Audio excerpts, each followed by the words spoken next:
Hey, what's up, y'all? This is Prescriber here, and today we'll be talking about the history of Chuck E. Cheese. But not only that, we'll be talking about the history of Showbiz and Chuck E. Cheese in Citrus Heights in California. And so this is going to be really in depth and really have a lot of rich history because, in my opinion, this location, or specifically these two locations that I will present to you very soon, that they have a lot of like rich history and backstory to it, and all has to do with Pizza Time Theater, Chuck E. Cheese, and Showbiz in itself. So I hope y'all really enjoy and able to really get information grasp on these things. So I hope y'all really enjoy and being able to see what I want to present and being able to accurately depict them. And I'll be including people such as David, who is an ex-employee of Showbiz, so he'll give a lot of insight of it. Much love to him too. And yeah, that's about it. Much love to y'all and peace. Let's do it.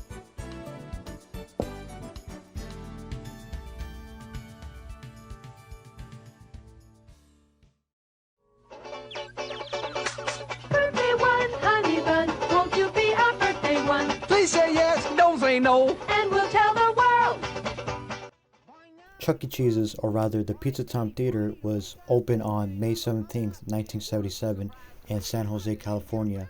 Its creation was based off of Disneyland's animatronics through its entertainment, and so the creator, Nolan Bushnell, wanted it to capture that energy through his own restaurant, and so that's what he did. He aimed it towards family, of which was a priority, through which he wanted to provide entertainment, food, etc., especially with the arcades in the restaurants. And so one of the entertainments is the animatronics, through which it was mostly towards adults in itself, and of course the big rat himself, Chuck E. Cheese, will be the center play of this. So the company was founded by Atari's co-founder Nolan Bushnell.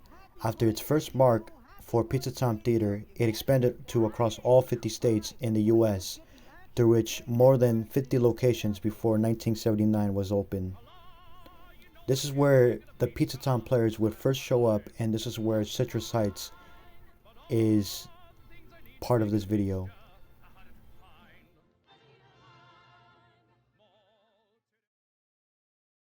On December 26, 1979, the Pizza Time players arrived at Citrus Heights on Greenback Lane, which marked its day for the grand opening of which Chuck E. Cheese has arrived. It became a hit among people in the growing city overall. The location in itself had the stuff that defined any other Chuck E. Cheese's in the other cities, like the other cities. However, due to the scarcity, there's hardly any interiors of the place. But fortunately for this part of the video, I did an interview with David Antonino, of whom used to work at the former Showbiz at Sunrise slash Chuck E. Cheese, which I'll get to later on in the video. But he himself has visited the Greenback location several times in his life before it closed. And so this is where the part of the video we're going to go to. Much love. Hey, what's up, y'all? This is Prescriber here, and I'm here doing an interview with my friend David. And so I'm just really excited, and I have a lot of questions for him. And you know, let's start from Pizza Time Theater. So, what's your memories, or like how do you remember it just being? Like what was it like? Well, I don't know if you can show the picture of the front of it, because I found it in the San Juan High School yearbook, because there's a San Juan High School across the street from there. And it's amazing because it's the time when they first opened, and they had the now appearing signs outside. They always had the two signs now appearing, and they would change them, I would say, every 6 months to 8 months with guest stars. In this particular picture, it shows the guest star was Jolly Dimple and Sally Sachet. And I fell in love with Pizza Time Theater when I first went there. Uh, First walking in, it's just an amazing experience, because I walked in there and I walked right into, to the left when you walk in, there was the cabaret lounge, is what they called it. And that was where one of the guest stars was. It was either the King or it was Jolly Dimple. And of course, she was the hippo that played the piano. And there was all the the bar, and then there was the chairs in front of it, and the chairs would go up and down, and the kids would sit in front of there, and they could watch the show. So it was really cool. And then she would sing those songs, and of course, at the beginning, Chuck E. Cheese uh, and Jolly Dimple, they were kind of adult material, not really for kids. So it was kind of interesting. It wouldn't really pass today for sure, but yeah, that's how I fell in love with it. And then you would walk in farther and get to the main theater room, and they had the whole show way up high. At the beginning, when they first opened, they had the shows way up high. So I guess I don't know why they were so high, but they were you'd really look up to see them, and the lights would dim, and they would have the show. So when I saw that, because I've always been an animatronic fan, I really fell in love. Definitely. Wow, it's so interesting because you have this was almost around 30, 40 years ago, and the fact Don't that you're remind me about that. yeah, I'm just saying, I'm just really like surprised because like from one of the location now today, I think it's now like a Euro shop, I think, or I forgot the name, but I'll post a photo right now and you'll see what I mean. Like, was there like a lot of games? Like, what games specifically do you remember like being popular, or like what things did you see? Oh, you know what? To be honest with you, I wasn't really an arcade fan. I was more like into the show and stuff like that. So I really Mm-hmm. didn't go into the game room that much at all. I wasn't really a game fan. I was more into the show and everything like that. But Mm-hmm. I know they had, all the popular ones for sure. You think there was like a Pac-Man or like Donkey Kong, or you think? Yes. And in fact, I have a flyer because I used to have a teen night. I have a flyer from a teen night.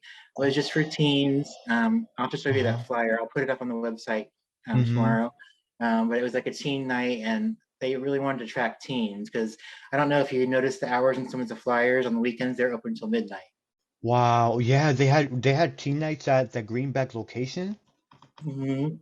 Was this I know this is not a Citrus Sites location, but was it like this for most Pizza Time theaters, or like was it like mandatory, or like how was it like mostly locations, most locations? I don't know if it was most, but I know for sure that the ones around here did. Mm-hmm. They really wanted to attract teens and bring in that business in the late time hour. So they had all the video games and they had different things going on. I'll have to show you the flyer. Yeah, they were Mm-hmm. advertising it.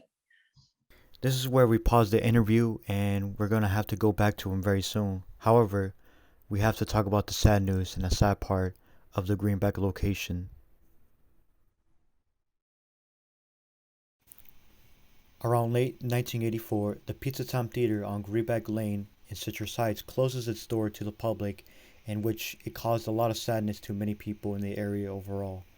This was around the time when the company of Pizza Time Theater was going through a lot when it came to its bankruptcy, also due to the video game crash of '83, which really had a heavy toll on the locations overall, especially the Greenback location. However, it wasn't the main reason due to its closure. It was rather because it was unpopular and there wasn't a lot of people coming to the location. And so it lost a lot of money, and with that, the reason why it closed was due to Showbiz Pizza being only 5 to 10 minutes away. And that's where we're going to talk about very soon. But before we do that, I did a recent video of me visiting the Greenback location, and so here's what I'm going to play. Hey, what's up, y'all? This is Prescriber here, and today we're here at the former Chuck E. Cheese, aka the Pizza Time Theater, right here in Greenback, Citrus Heights. Wow, and this is where the photo where the Pizza Time Theater logo was like sitting at, with the kid just looking and pointing at it, and it's so incredible. Like this stuff has been around since Pizza Time Theater era. I think this area right here specifically, that right there used to be where the Sally Sachet, I think that, you see, y'all see those like things right there? This is where the old sign used to be, where Sally Sachet was right there. I think it was Sally Sachet or Dolly Dimple. And right here, that's where Dolly Dimple is. And I think the photo right here was like this. like this, right? It was like the photo was taken like this, something like this, and I'll do a Photoshop right during this video. But wow, this is like incredible. It's incredible right here, and that sun right there is definitely like a reuse from the Solly Sachet and Doll Gimbal. It's just so incredible, bro. Like it's amazing. I wonder if they ever remodeled. They probably did after 30, 40 years, but yeah, who knew like 40 years ago you'd be walking past this Pizza Time Theater right here in Citrus Heights. And like I said, I think the remnants is still there. If you see closely, there's like it's like a way just to hold on the sign. I'm gonna look over here closely.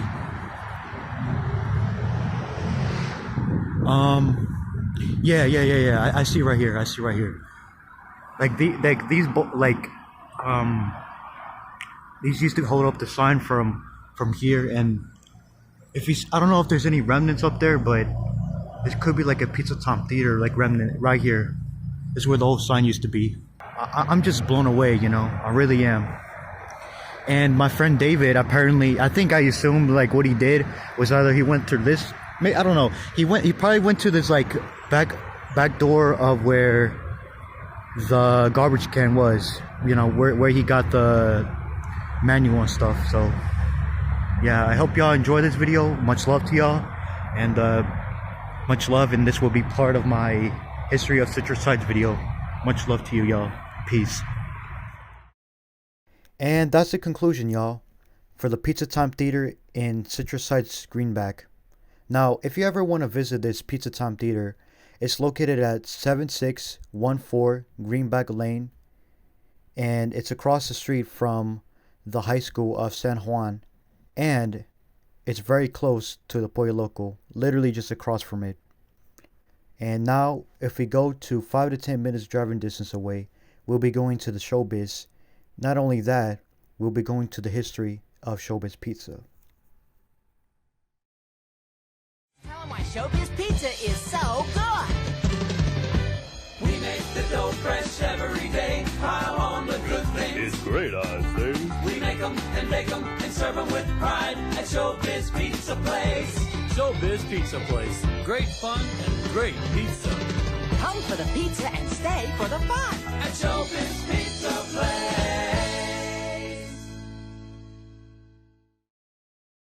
Robert Brock was a businessman and was the founder of Showbiz. Originally, he was supposed to be involved with Pizza Time Theater with its location's expansion, but however, he saw the new advanced animatronics created by Aaron Fechter, who was the founder and head of creative engineering even to this day. And so, in 1980, it was born 3 years after Chuck E. Cheese's original opening. And so, it had its own entertainment, food just like Chuck E. Cheese, but what really set them apart was their animatronics. And so, with the Rock-afire explosion, with their being more advanced movement than Chuck E. Cheese's even in 1980, with its band, the Rock-afire Explosion, having the members with Ralph and Earl, Duke LaRue, Fats, Beach Bear, Mitzi, Looney Bird, and Billy Bob himself. And so, they expanded to a lot of locations. In fact, they even had their locations very close to Chuck E. Cheese's in competition because it was meant to be a competitor to Chuck E. Cheese even to the beginning. And so that's where the Sunrise Citrus Heights of Showbiz will come to play. For this part of the video, we'll be talking about the interview of which David and I were talking about the Showbiz, of which his working experience was at the Sunrise Citrus Heights, of which before Chuck E. Cheese, it was actually a Showbiz. And so that's where we're going to be leading on to and explain his own experiences and being able to hear him out. So enjoy.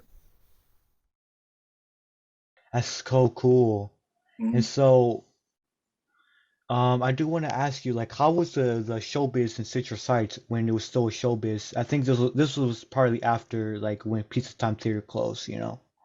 I know they were still open together for some time, definitely together. Oh. Both of them. Oh, so you worked there while Pizza Time Theater in Greenback was still around, or still there. Well, I didn't work there, but yeah, they were still open. They were both open together for a while, but I started working there when it was Showbiz.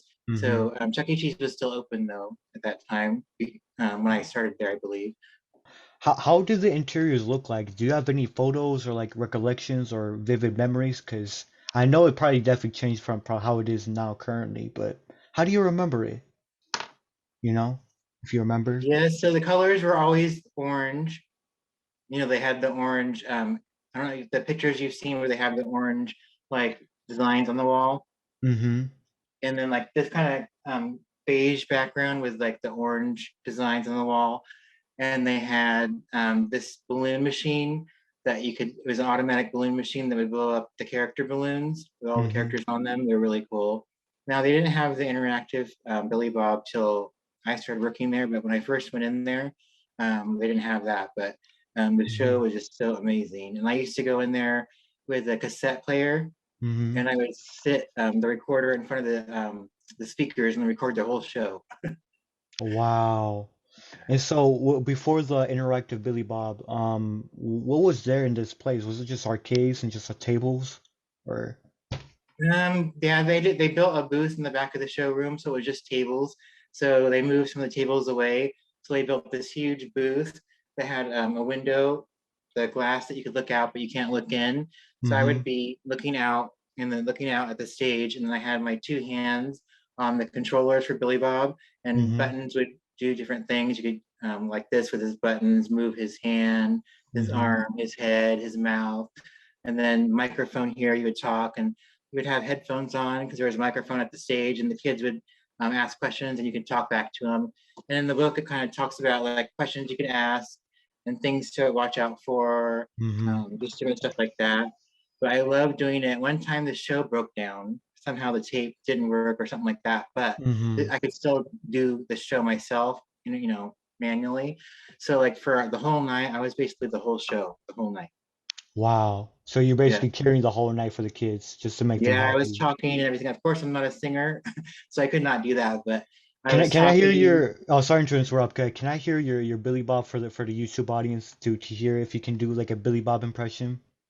Howdy, folks. Welcome back to Showbiz Pizza Place. This is Billy Bob. I'm so excited that you guys are all here today. Has anyone want to come up here and ask me a question? So it'd be like that. But another Wow. fun thing that I used to do is when the show was actually on, when Billy Bob show himself was on, but Rockefeller was on, I would like bring Billy Bob on and sing along with what they were singing. So I could Mm-hmm. kind of like, get the mouthing movements correct. So I would open up Billy Bob when the show wasn't supposed to be on, but the Rockefeller was singing their own show. And I would Oh sing yeah. along with it and stuff like that. So it was my way of practicing. So I used to do that a lot too. But I Wow. was not shy about probably getting up on stage. I would have been shy if I was up on stage, but just me, doing this back and talking Mm-hmm. and stuff like that, I was not shy about it at all.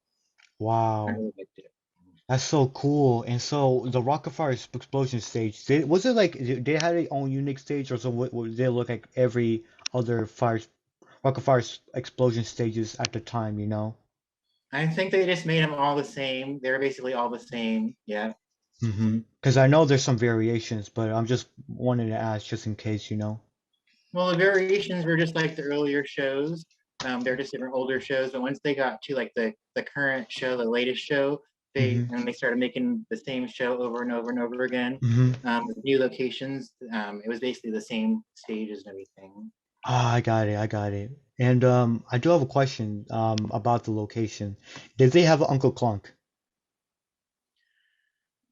Mm, I honestly don't remember him being there at all. Really? It was Not just at all. all Ralph? I do remember the Statue of Liberty was replaced one time for during the Fourth of July. That was there for sure. Oh. I don't know. Have you seen that at all? The video? No, I have never seen it before. So Oh my Ralph gosh. Ralph was replaced by the Statue of Liberty on July 4th. Yes. During the Fourth of July, they had an amazing. Now, I wasn't really a fan of Uncle Flex. I thought he looked hideous. He's I scary, don't. yeah. I was not a fan of him at all. But when they replaced Rolf with the Statue of Liberty, oh Mm-hmm. my gosh, that is so amazing. And they had the song "We're Coming to America" and the Statue of Liberty. When you hold up the thing, it was just the light and everything. You've got to see that. Wow, that's so cool.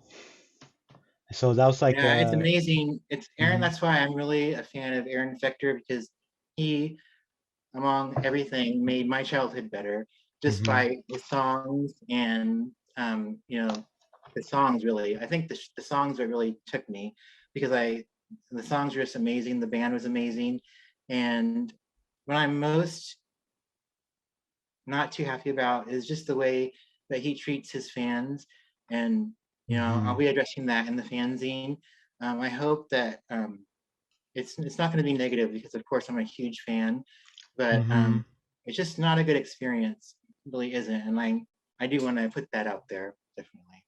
Yeah, I agree, cause I don't want to like get into no controversy, but to let y'all know who, like he said about Eric Fector, he's basically the creator of the Rocket Fire Explosion and the head guy of like creative engineering, and he's been into several controversies when it comes to how he treats his fans and how he is, but it's important to separate the art from the artist, even though the art has to do with the artist, because the artist has his own intentions that some of the people don't even know that's there. But the point is, what I'm trying to say is that you just remember to appreciate what the artist does when it comes to really putting the energy, how he truly envisions it, and Oh not yeah, don't judge the art because of the artist, because you can do that sometimes, but if you do it for all, because it all depends on how you view it, but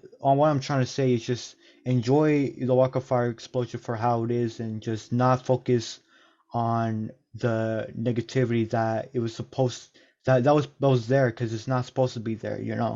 So mm, let's just say that. definitely.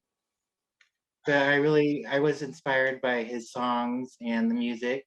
I think that was the main thing that really, and the show Hmm. itself was amazing, but what really connected to was the songs and the music, definitely. Yeah, for sure. Cause I do, as much as I'm a big Chuck E. Cheese fans, I respect, cause I used to not like Rock Fire Explosion just because it wasn't Chuck E. Cheese. I was just a little Mm, kid, but now I appreciate it more. And even some of the songs that I like Rock Fire just seems more genuine, more passionate than Chuck E. Cheese. Not that Chuck E. Cheese doesn't, but like I like it a little bit more, just a little bit more, but I like Chuck E. Cheese yeah, better, just a it's little definitely bit. heartfelt, that's for sure. Hmm.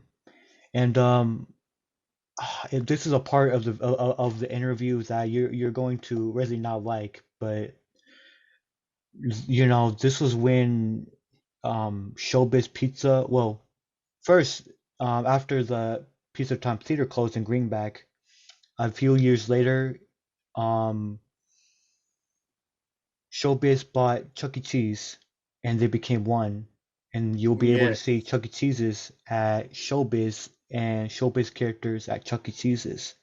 Was Mm. there a Chuck E. Cheese, or did they use the Chuck E. Was there like a different Chuck E. Cheese for the Citrus Heights location for that Showbiz, if that makes sense? Like a Chuck E. Cheese at Showbiz? Did you see him? Yeah, we had the walk around character Chuck E. Cheese. I was the character sometimes. Hmm. I was both Billy Bob and Chuck E. Cheese, definitely. It's definitely very interesting during that And we had era. Jasper too. Jasper as well. I left showbiz and I wasn't working there anymore. And then one day I went back there and the show was totally gone. And I was like, Wow. what in the world? I wasn't aware of that at all. And it was like one of the worst days of my life. Hmm. Yeah, and that's what I want to talk about. So, when was the final day or like the final time in between you visited that Showbiz to the first day it being a Chuck E. Cheese for the new Citrus Heights location? Well, they still called it showbiz. They still had the showbiz sign outside, even though they took the Rockefeller out. So Hmm. they still had it, the sign out there, and it was still called Showbiz Pizza for some time, even though they had the Chuck E. Cheese in there, because it was kind of like they had to. It wasn't seamless. They just had to, maybe they had to wait for the sign to come out, the huge outdoor sign or something like that. But Hmm. they finally did change the sign after the outdoor sign after a while. Mhm. And this is where the part of the interview where it ends when it comes to his experiences of witnessing concept unification, and so this is where the next part we're going to talk about when it comes to after concept unification of what to become with the Sunrise Chuck E. Cheese, the brand new Sunrise Chuck E. Cheese. And so before we move on, I do want to say I want to give a huge shout out and huge thank you to David himself. He really provided a lot of insight. So without him, a lot of information on Facebook that he provided and in general wouldn't have come to this video if it weren't for him. So much love to him. Anyways, let's move on. After concept unification, Chuck E. Cheese, or the rather former Showbiz, didn't receive the 3-stage. Instead, it received a rocker stage. For a few years, or even a few months, I would say, that the Citrus Heights location had this stage for a brief moment, and then they switched to the road stage later on.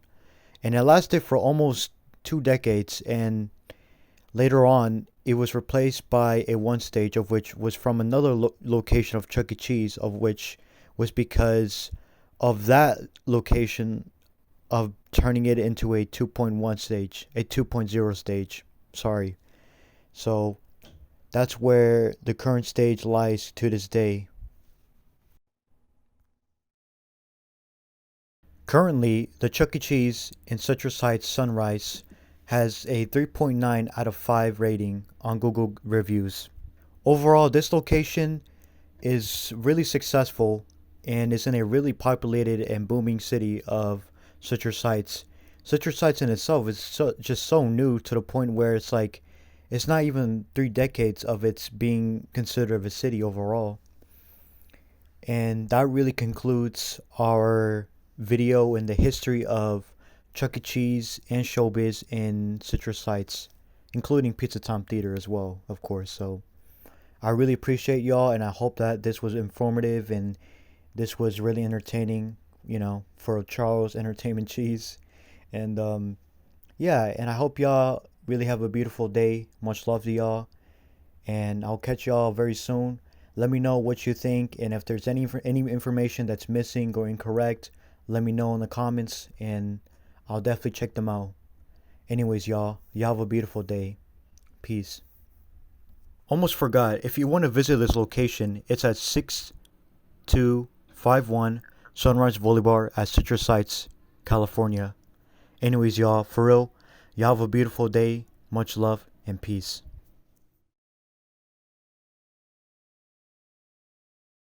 Smile America, say Chuck E. Cheese. Smile America, say Chuck E. Cheese. Food and games and all kinds of creatures. Oh, taste the Pizza Time Theater. Smile America, say Chuck E. Cheese. You can smile. Make believe you're in outer space. Throw a party at Chuck E.'s place. You can smile. Watch the game go wild. So much fun you can't help but smile.